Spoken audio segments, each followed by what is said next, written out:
Halo guys, welcome back again to my channel bersama saya Hansen di sini dan seperti biasanya setiap harinya saya akan buatkan video seputar cryptocurrency. Apa kabar kalian hari ini semuanya? Semoga dalam keadaan yang baik-baik saja.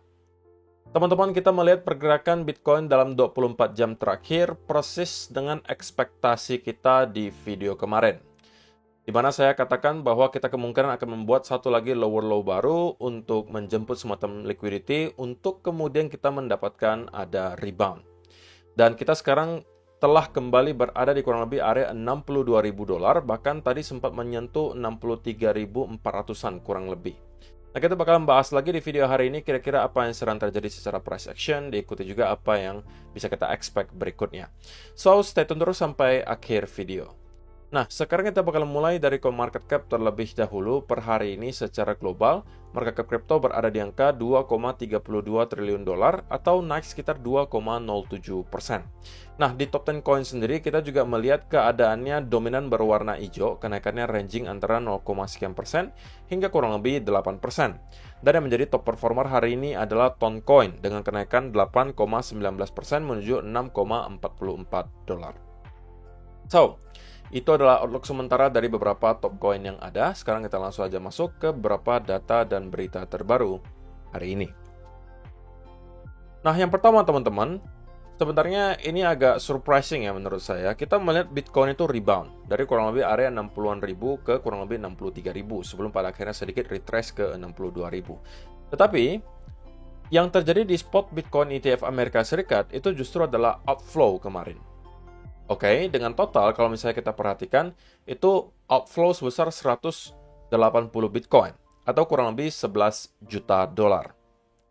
Jadi, bisa kita ambil kesimpulan bahwa yang menyebabkan Bitcoin mengalami kenaikan dalam 24 jam terakhir, itu rupanya bukan spot Bitcoin ETF ya. Karena, terutama yang mungkin dari US. Karena dari spot Bitcoin ETF US ini justru mengalami outflow, teman-teman. Bisa aja dari tempat lain, mungkin dari spot Bitcoin ETF-nya Hong Kong, atau mungkin dari Mr. 100 dan kawan-kawan. Kita melihat Bitcoin itu rebound-nya lumayan signifikan. Tapi tentunya kita nggak mau melihat tren ini berlanjut ya teman-teman, bahwa kembali ada outflow yang terjadi, walaupun angkanya nggak besar, hanya kurang lebih 11 juta dolar. Tetapi yang kita harapkan tentunya adalah spot Bitcoin ETF dari US itu juga bisa membantu inflow. Sehingga kalau misalnya demand datang dari berbagai arah, akan sangat sulit tentunya bagi Bitcoin untuk mendapatkan koreksi yang terlalu dalam atau mungkin drop yang terlalu jauh. Kalaupun ada retracement, itu mungkin hanya terkonsolidasi di kurang lebih area 60-64 ribu. Yang memang sudah sesuai dengan ekspektasi kita dari awal minggu kemarin. Saya sudah sampaikan bahwa minggu ini kita kemungkinan hanya akan sideways saja konsolidasi untuk mempersiapkan kemungkinan rally berikutnya ke atas. Ya, tapi kita bisa jadikan ini mungkin sesuatu yang positif juga. Kenapa? Karena Grayscale kembali mendapatkan outflow yang angkanya kecil, teman-teman, 43 juta dolar. Dibandingkan dengan rata-ratanya ya, yang biasanya ratusan juta dolar, kali ini hanya 43. Dan ini ya sedikit banyak bisa diserap lah oleh berbagai ETF lainnya, walaupun untuk sementara kita melihat yang lainnya juga tidak mendapatkan inflow yang terlalu signifikan, tapi mudah-mudahan trennya ini berubah, nah kita kembali ke jalur inflow. Gitu ya. Itu yang pertama. Kemudian yang kedua, teman-teman, ini juga adalah salah satu yang cukup menarik juga. Indikator yang dibuat oleh Cole Gardner. Dia katakan introducing Tether Ratio Channel. A great buying signal and it is signaling now. Jadi teman-teman, dia membuat satu indikator bernama Tether Ratio Channel. Di mana setiap kali kita melihat Tether Ratio Channel ini berada di bawah garis putih di sini, itu biasanya adalah saat yang baik untuk melakukan akumulasi. Dan memang terlihat, ini nggak tahu apakah cuma kebetulan, apakah memang indikator ini works, who knows. Tapi memang beberapa kali sebelumnya, setiap kali kita melihat Tether Ratio Channel ini menyentuh ke area garis putih tersebut, biasanya itu sudah menandai antara bottom atau mendekati bottom. Buktinya di mana? Buktinya kemarin di sini, kita udah ketemu dengan bottom.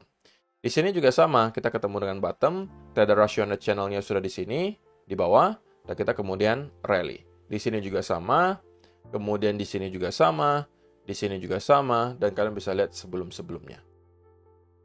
Dan kali ini kita juga melihat Tether Ratio Channel lagi-lagi berada di garis putih tersebut. Yang bisa jadi mengindikasikan juga bahwa kita sekarang sudah oversold, teman-teman. Walaupun kita sudah sempat rebound ya.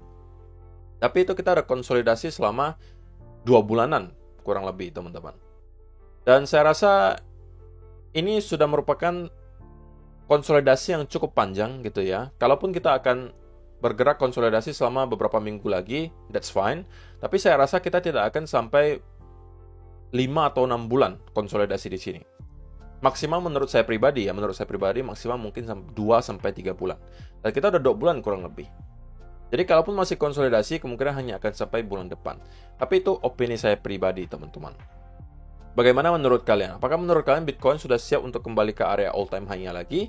Ataukah justru masih ada dari teman-teman yang merasa bahwa koreksi yang kita lihat kali ini belum cukup dan kita masih akan nyampe ke area 50, 52 ribu, atau bahkan ada yang lebih ekstrim lagi 30 sampai 40 ribu? Silahkan kasih komentar kalian di kolom komentar di bawah. Dan sebagai perspektif saja teman-teman, bahwa ini mungkin bisa mengubah cara pandang kalian ya terhadap kondisi Bitcoin sekarang. Bahwa ada beberapa hal yang terjadi sekarang yang sebenarnya sangat-sangat bullish untuk Bitcoin. Pertama, Grayscale. Kita melihat bahwa angka outflow-nya sudah jauh berkurang dibandingkan beberapa minggu yang lalu. Bahkan kita sempat melihat Grayscale itu inflow justru. Itu hal positif yang pertama.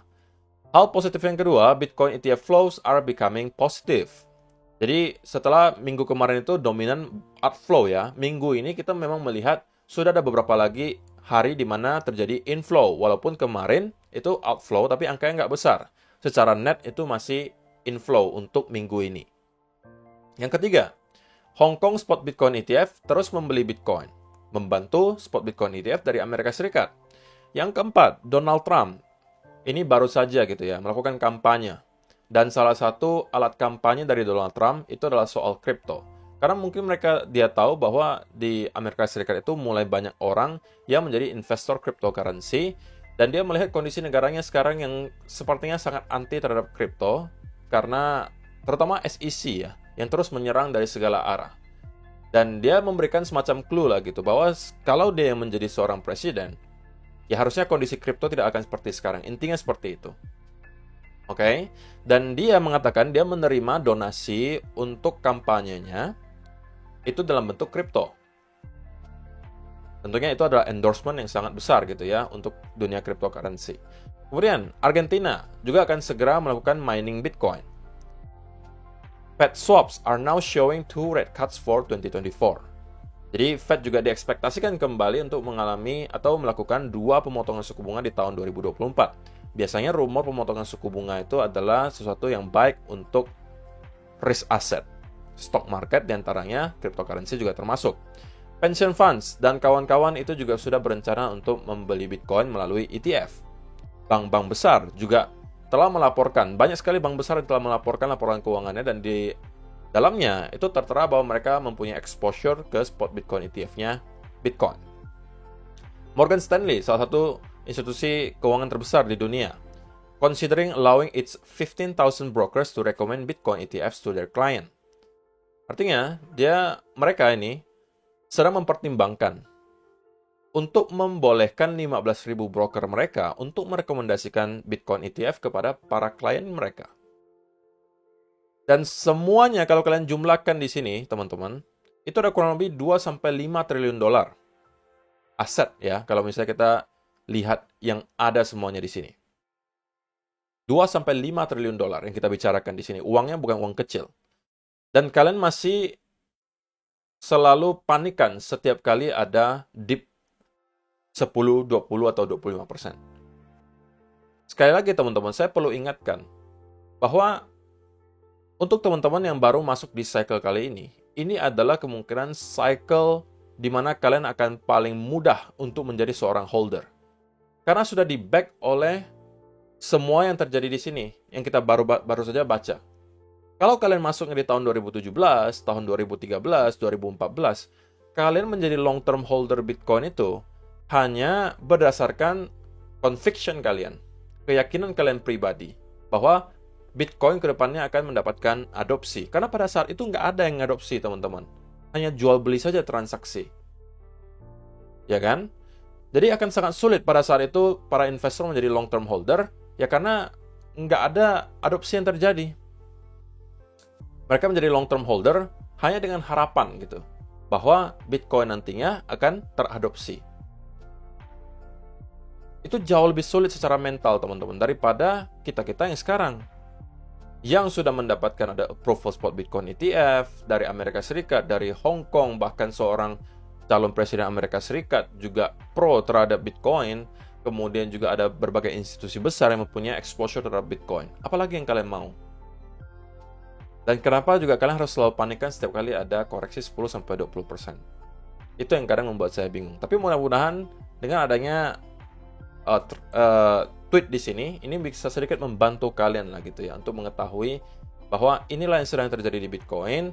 Mudah-mudahan dapat membantu kalian secara mental untuk dapat hold long term. Nah, saya juga pengen ingatkan teman-teman bahwa Bybit sedang mengadakan launchpad yang biasanya menghasilkan return ratusan persen, teman-teman. Average growth-nya atau average rata-rata kenaikannya itu 645%.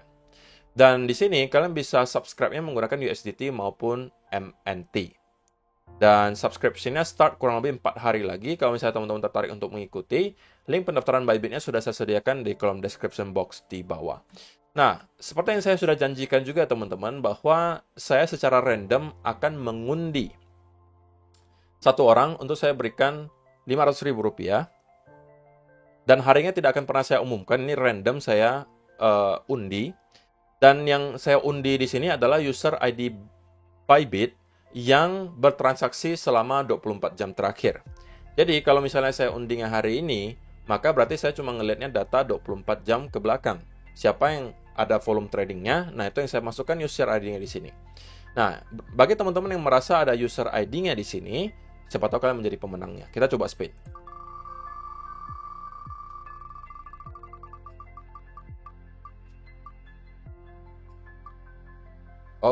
Oke, sepertinya kita sudah menemukan pemenangnya. Untuk teman-teman yang merasa ID-nya merupakan 1455975, silakan langsung aja private chat ke Telegram. Dan atau kalian komentar saja di kolom komentar di bawah. Saya pemenangnya beserta akun Telegram kalian, ID-nya apa. Nanti saya akan chat dan kalian perlu buktikan bahwa ini adalah user ID kalian. Nah, saya kasih waktu maksimal 48 jam untuk klaim hadiah ini. Kalau misalnya tidak diklaim, artinya kalau misalnya menang ini tidak nonton, ya berarti bukan rezeki, dan berarti beberapa hari lagi saya akan undi ulang. Gitu ya. Jadi kalau misalnya teman-teman berikutnya juga tertarik untuk mengikuti undian ini akan random teman-teman, saya tidak akan umumkan harinya kapan. Ya kalian satu-satunya cara adalah mendaftar wajib dengan link yang sudah saya sediakan di kolom description box di bawah di Bybit, dan kalian aktif trading. Kalau misalnya kalian merupakan seorang traders, ini kalian berkesempatan untuk menjadi pemenang berikutnya. Jadi selamat untuk 1455975 mendapatkan Rp500.000 yang harus kalian klaim atau kamu klaim maksimal 48 jam dari sekarang. Oke, sekarang kita akan masuk ke chartnya Bitcoin, teman-teman. Dan saya pengen mulai dari 4-hour chart. So, apa yang kita bisa lihat kemarin, teman-teman, adalah Bitcoin menyentuh ke area support, ya kan? Dan pada akhirnya kita langsung mendapatkan rebound yang lumayan signifikan, teman-teman. Bahkan kita mendapatkan kurang lebih pergerakan hampir 5% dalam kurun waktu 24 jam terakhir. Itu bukan sesuatu yang kecil gitu ya, untuk market cap sekelas Bitcoin. Nah, di video kemarin juga saya sudah sampaikan bahwa saya pribadi melihat bahwa masih ada potensi satu lagi lower low untuk menjemput liquidity. Mungkin trader yang sudah long di sekitaran area di sini atau long terlalu awal, itu akan dijemput likuidasinya dan kemudian kita akan start untuk mendapatkan rebound. Dan saya sampaikan juga di video kemarin, kalau misalnya teman-teman bisa menemukan ada reversal pattern di sekitaran area di sini, ini mungkin bisa dijadikan sebagai setup untuk long. Dan kalau memang kalian sudah sempat masuk, maka harusnya sekarang kalian sudah berada dalam keadaan profit yang lumayan banget. Dan kalau misalnya dari teman-teman yang sempat masuk, mungkin boleh absen di bawah. Saya pribadi menyarankan kalau kalian sudah sempat masuk, untuk segera menggeser stop loss-nya ke arah entry. Jadi lagi-lagi kita akan mendapatkan risk-free trade di sini. Apapun yang terjadi ke market berikutnya tidak akan membuat kalian kehilangan uang, melainkan maksimal hanya break even. Kalau kita nantinya telah nyampe lagi ke sekitaran area 64-65 ribu teman-teman, maka kita juga harus sudah waspada lagi. Kenapa? Karena lagi-lagi kita sudah mendekati area major resistance lagi. Ya kan? Dan saya masih merasa bahwa ini adalah masih bagian dari konsolidasi. Kalau teman-teman yakin bahwa kali ini kita akan breakout ke atas, maka mungkin masih bisa di hold lebih panjang posisinya. Tapi kalau misalnya kalian merasa ini adalah bagian dari konsolidasi, maka kemungkinan maksimal targetnya ada di 64.000. Karena bisa aja dari sana kita kembali sell off, dan kemudian start mengerucut. Sekali lagi, bentuk konsolidasi itu bisa banyak macam ya teman-teman. Bisa dalam bentuk symmetrical triangle di sini, bisa dalam bentuk rectangle, bisa dalam bentuk running flat, expanding flat, dan seterusnya. Dan untuk teman-teman yang belum sempat masuk ke setup apapun kemarin, maka ini mungkin bukan saat yang baik lagi untuk buy. Kalaupun mau short, saya rasa setupnya juga tidak ada gitu. Apa yang mendasari kalian mau melakukan short di sini? Kalau saya sih belum menemukan ada alasan ya untuk melakukan short. Pergerakannya pun terlihat cukup impulsif di sini. Ya kan? Dan kalau kita zoom in lagi ke time frame yang lebih kecil, maka kita bisa lihat dengan persis ya apa yang terjadi kemarin. Nah, ini bisa berbagai macam ya persepsi yang muncul di sini. Ada yang mungkin menganggap ini sebagai double bottom. Dan ketika breakout, retest, ini adalah setup bagi kalian untuk masuk. Ya kan? Bisa juga ada yang mungkin anggap ini sebagai inverse head and shoulder. Kemudian ini adalah neckline-nya, breakout, ini juga adalah setup untuk masuk. Tapi kalau misalnya kalian pun tidak sempat masuk karena mungkin tidak menemukan ada reversal pattern di sini, ya sudah, berarti di skip saja dulu teman-teman. Kita mungkin menunggu lagi saat dimana kita bisa mendapatkan setup berikutnya. Nah, tapi untuk short term banget teman-teman, saya melihat masih ada potensi bahwa Bitcoin masih akan merangkak naik ke atas. Walaupun gitu ya, sekarang kita berpotensi membentuk ada semacam bear flag kecil ya. Jadi untuk time frame kecil kita bisa melihat ada satu lagi push ke bawah, kemungkinan nyampe ke area 62.500 sampai 62.400 kurang lebih. Baru start untuk kembali merangkak naik ke atas. Dan next target bisa nyampe ke kurang lebih area 64.000 teman-teman. Saya rasa akan bisa kita sentuh berikutnya. Nah, satu-satunya yang bisa menginvalidasi senario tersebut adalah apabila tiba-tiba ada sell off yang kita lihat di sini, kemudian dibarengi lagi ada bear flag seperti yang kita lihat sekarang. Nah, itu lagi-lagi menginvalidasi dan kita kemungkinan akan kembali nge-retest lagi ke sekitaran area 61 ribuan. Senario lebih idealnya tentunya adalah kita mendapatkan sedikit push lagi ke atas, teman-teman. Dan baru dari sana kita start kembali mendapatkan koreksi. Nah, dari sini kita akan melihat penentuannya nih, apakah benar kita masih dalam sebuah konsolidasi kah?